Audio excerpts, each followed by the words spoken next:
Doctor Sarvepalli રાધાકૃષ્ણનનો જન્મદિવસ 5 સપ્ટેમ્બરે ઉજવવામાં આવે છે. આ દિવસ હવે તેમની યાદમાં શિક્ષક દિવસ તરીકે ઉજવવામાં આવે છે. આ પાછળ એક અનોખી પરંપરા છે. 1962માં જ્યારે રાધાકૃષ્ણન રાષ્ટ્રપતિ બન્યા ત્યારે કેટલાક વિદ્યાર્થીઓએ તેમનો જન્મદિવસ ઉજવવાની માંગ કરી.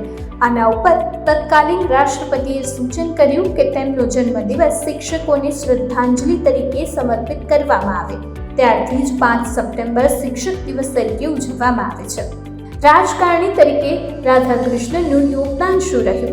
ડૉક્ટર રાધાકૃષ્ણન ભલે સ્વતંત્રતા ચળવળમાં સીધા સક્રિય ન હતા, પરંતુ સ્વતંત્રતા પછીની ભારતીય રાજદ્વારી પર તેમની છાપ અમિટ છે.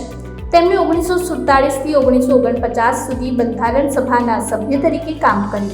તેમણે 1946થી 1952 દરમિયાન સંયુક્ત રાષ્ટ્ર શૈક્ષણિક, વૈજ્ઞાનિક અને સાંસ્કૃતિક સંગઠન યુનેસ્કોમાં ભારતીય પ્રતિનિધિ મંડળનું નેતૃત્વ કર્યું. બાદમાં તેઓ 1948થી 1949 વર્ષ માટે યુનેસ્કોના એક્ઝિક્યુટિવ બોર્ડના પ્રમુખ પદ માટે ચૂંટાયા. આ પછી તેમને 1952 સુધી સોવિયત સંઘમાં ભારતીય રાજદૂત તરીકે નિયુક્ત કરવામાં આવ્યા. 1952થી 1962 સુધી તેમણે ભારતના પ્રથમ ઉપરાષ્ટ્રપતિ તરીકે સેવા આપી. ડૉક્ટર રાધાકૃષ્ણન 1962થી 1967 સુધી રાષ્ટ્રપતિ રહ્યા. આ દરમિયાન તેઓ તેમના પગારનો 75% ભાગ પ્રધાનમંત્રી રાષ્ટ્રીય રાહત ભંડોળમાં દાન કરતા. આ પછી આવકવેરો કાપ્યા પછી તેમનો પગાર ફક્ત ₹1900 હતો. ડૉક્ટર રાધાકૃષ્ણન હેલિકોપ્ટર દ્વારા મહેમાન તરીકે અમેરિકાના રાષ્ટ્રપતિ ગૃહ વ્હાઇટ હાઉસમાં પહોંચ્યા. આ પહેલા વિશ્વના કોઈ પણ વ્યક્તિ હેલિકોપ્ટર દ્વારા વ્હાઇટ હાઉસ પહોંચ્યા ન હતા.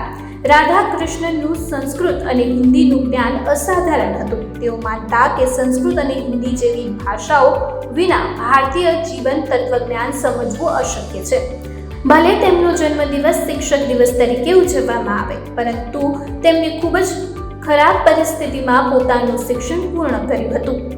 ડૉક્ટર સર્વપલ્લી રાધાકૃષ્ણનનું 17 એપ્રિલ 1975ના રોજ ચેન્નઈમાં અવસાન થયું.